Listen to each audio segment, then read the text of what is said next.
Morning, friends. How's everybody doing? Just in the old tin van here.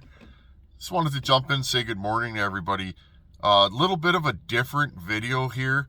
My brother and I got those glow plugs changed. I want to show you guys what we did to get them off. I got the crossover pipe. That's the pipe between the driver's side exhaust manifold and the turbo. She's nice and quiet now and runs good. And I picked up some new tires for the 6.5 diesel. So it's a work in progress. I'm having fun. I like working on a truck that I don't need to drive every day. So it's just fun, and I'll keep making that thing better and better and better. It seems to be a good machine. That thing sat for almost a decade. So as you guys can see, my methods are the same with saws as trucks. I'd rather take something that's used and abused and nobody wants and make it new again and give it a new life. That's just my style. It's not for everybody, but I like turning wrenches. So anyhow, friends, a little bit of a different video, but enjoy 6.5 turbo diesel, or the wood weasel as I call it, repair videos. We got a major storm coming in. Could be anywhere 20 to 60 centimeters of snow. So cross your fingers, friends. It could get real hairy out there. We'll get some footage of that. Anyhow, friends, without further ado, just some random bits of the 6.5 wood weasel. Later. Hey, friends, how's it going? The wood weasel is out of commission again. I'll show you guys what's going on. Let's climb underneath here together. Well, so friends, I don't know if you guys have ever experienced this. I worked in a muffler shop many moons ago. It seems like a lifetime. But this right here, friends, I'll show you guys. That's what's left of the top of the crossover pipe. Okay, crossover pipe feeds the driver's side to the passenger side and goes to the turbo. So, yeah, we're having a drilling hardened steel party. I don't know if you guys have ever been to one of those parties, but you don't get the invitation until you're already there, if you know what I'm saying. My brother and I, we heated them on the other side. They would not come out. I only broke 4 of the 6, friends. So I will grind holes in here if I have to, friends. I've done this many times before. I got some super hard cobalt drill bits, so hopefully I'm going to keep my fingers crossed I can drill these out. And I'm just going to put nuts and bolts on them. GM threaded their exhaust flange bolts into the flanges. Anyhow, friends, that's what we're doing. Yes, you could heat and blow holes through here, but being an old leaky diesel, I don't really want to set this thing on fire. And the problem is, when you heat these kind of bolts, they get extra hard. So if for whatever reason you can't blow them out, or they won't come out once you heat them, you're dedicated. Now you're drilling something that's even harder, if you guys know what I'm saying. So, yeah, I just went right for trying to get them out, breaking them, grinding them flush, and drilling them. I got this one drilled. That took 37.5 drill bits, I think, is where we're at with that. Regular drill bits. So I quit while I was ahead and went and got some hardened cobalt bits. Hopefully those will do the trick. I'll let you guys know how it works out. Friends, I am pleasantly surprised. Like a hot knife through butter. It's about 20 minutes later. I did break one. 2. I broke 2 bits. Now, that was me wobbling, but I'm going to say something.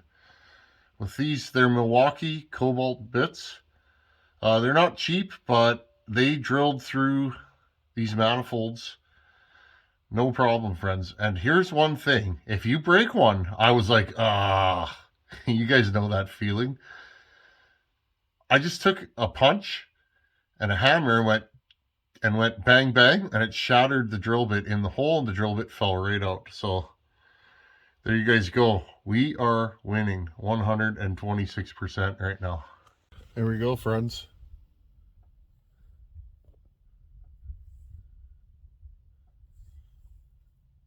I just put long bolts and nuts through them.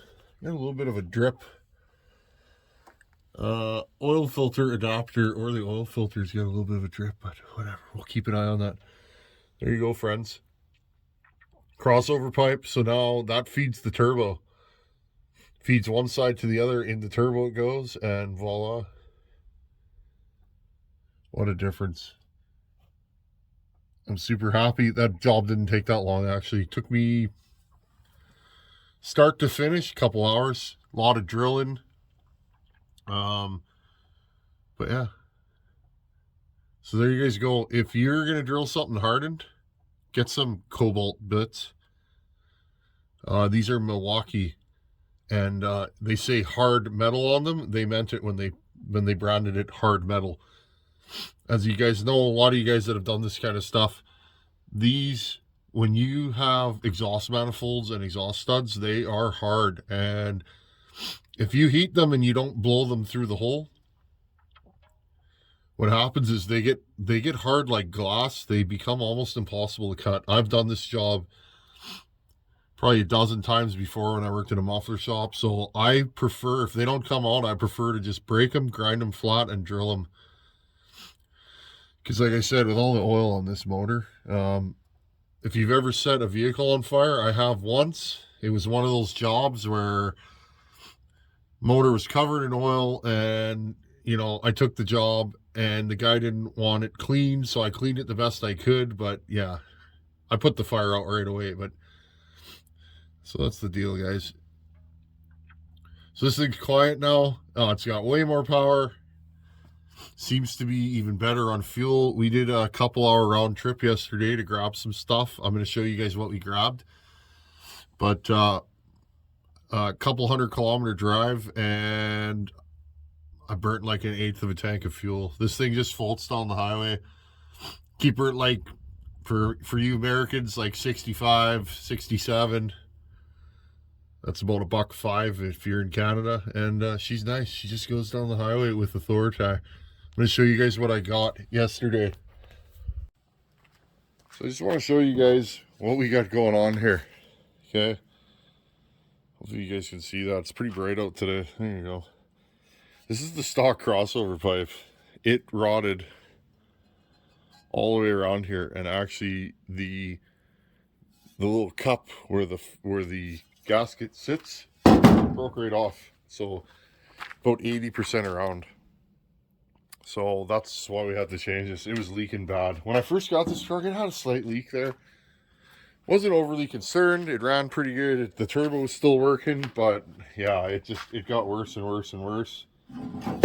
And that's what we're dealing with. The rest of the pipe is solid as a rock. I had to cut it off on the passenger side because I couldn't get at the bolts. And at that point, friends, I was already quite dedicated. And it's funny, this pipe is double walled. You can see the seam. I don't know if you guys can see that in here. There's actually a seam here. It's a double walled pipe. It's heavy. So these trucks have been around long enough. You can do a lot of reading about these on the internet. There's a lot of guys that love these trucks, and count me as one of them. I'm really enjoying this truck, and I've said it before. We used to haul water here with a 454 like this. Wicked power, man. That 454 could pull, but you couldn't go very far because if you stepped on it, the gas gauge would move. It was so bad on fuel. If this truck had a 454, I wouldn't have picked it up. I really just wouldn't have. With the price of fuel, you guys know what's going on in the world. I couldn't do that. I've had 350 TBI, throttle body injection. That was the earliest fuel injection, other than the mechanical that I think 55 Chevy had. But the TBIs were okay. Those tend to burn valve seats, and they'd smoke a lot. There's still a few of those rolling around here. I've had those before. Same thing. They're really hard on fuel. Not too bad on power, but this setup for modern times I think is pretty good.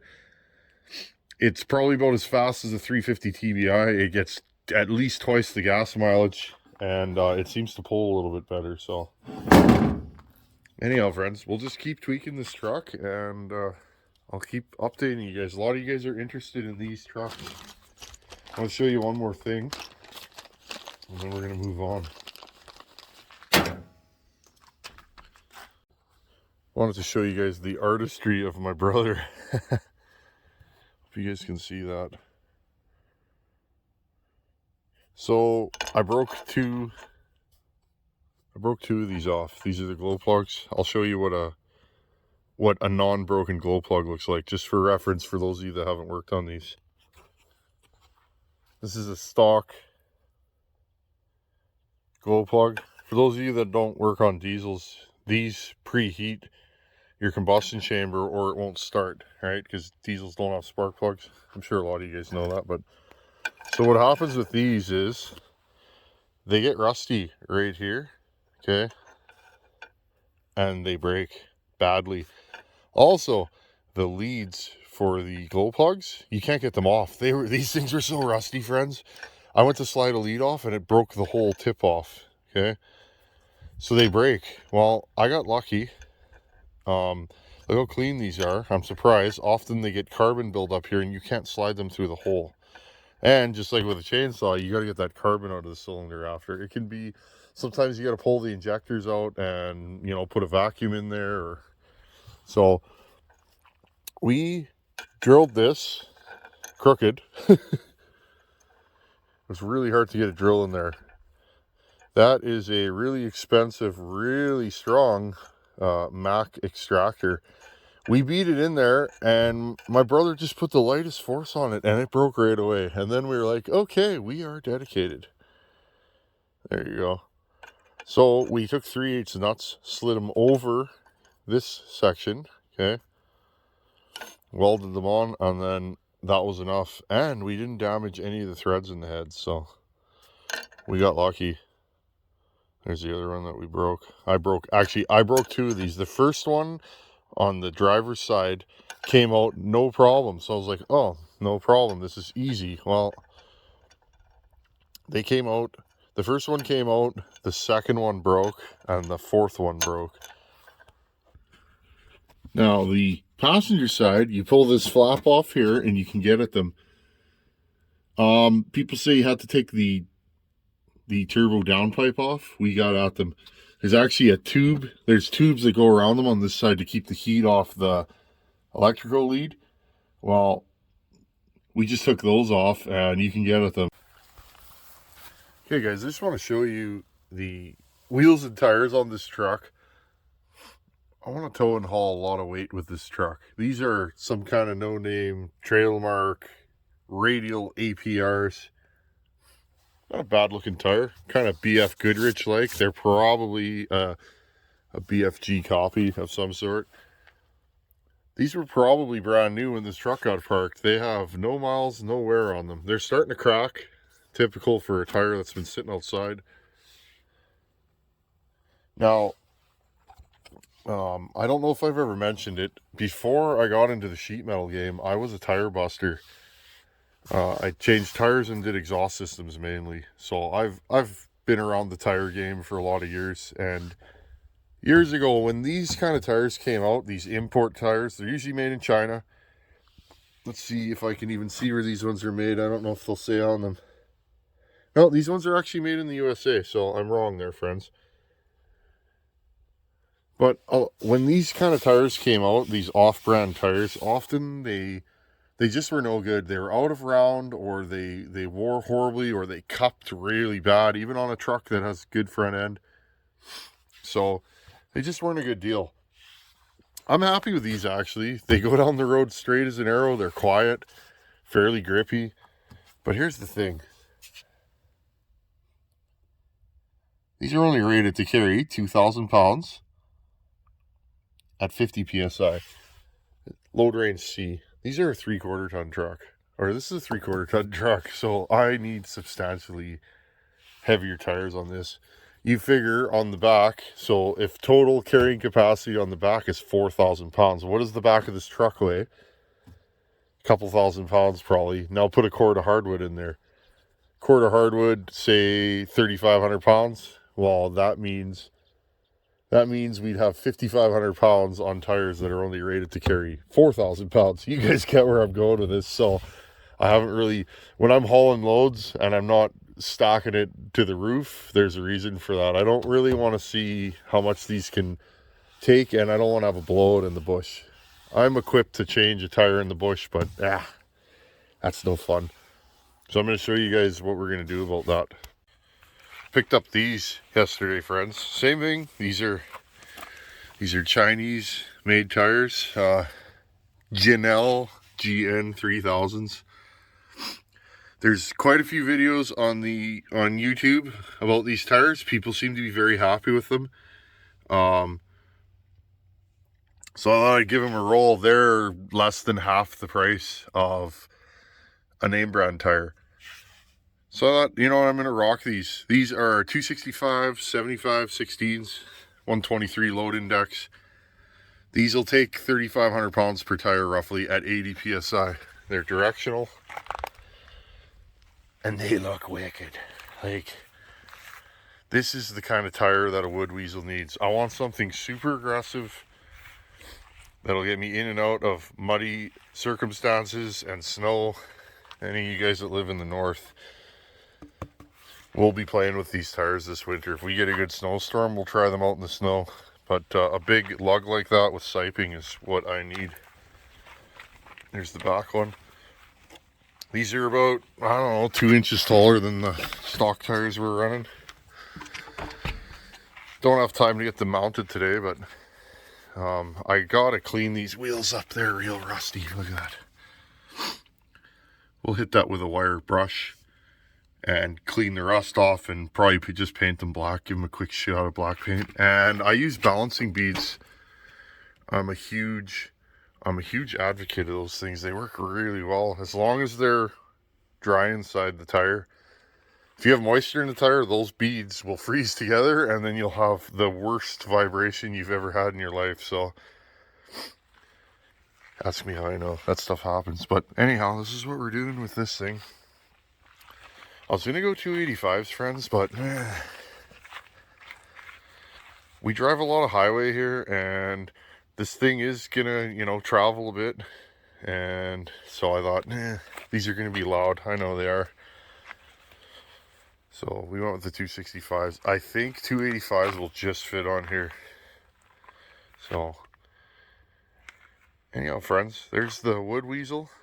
And I'm super happy with it. There's a few more little things I want to do to it, but there you have it. You can take an old truck. This thing sat for like 10 years.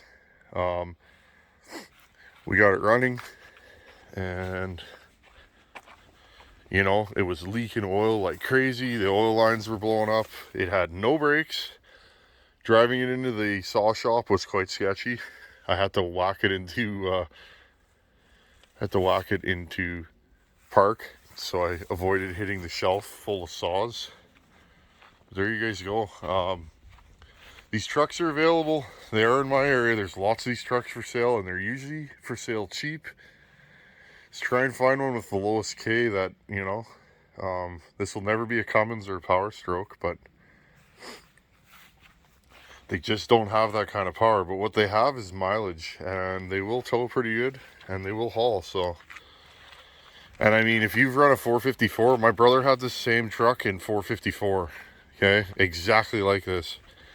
That thing got like 5-6 miles per gallon. This thing, I'm getting about 20, 21, 22, somewhere in there, and that's mostly towing. So again, friends, you can take something that nobody wants and make it into something nice. I really do like this truck. It's nice to drive. It's got a nice ride. And I mean, come on, friends, it's got a Lund. What's better than that? I love this thing. Okay, let's get back to some saw work. Okay, friends, it's been a couple days later. I have not started this thing. I got a crossover pipe and 8 glow plugs. It's pretty cold out, not super cold, just below freezing. Okay, what a difference. There you guys go. I hope you enjoyed that video. Took the truck on a several hour round trip a couple days after changing the crossover pipe. What a difference. Way better on fuel, more power. It's quieter, and it doesn't soot out the cab. It was getting pretty bad in there. Anyhow, friends, as always, thanks for watching. Oh, take her easy. Later.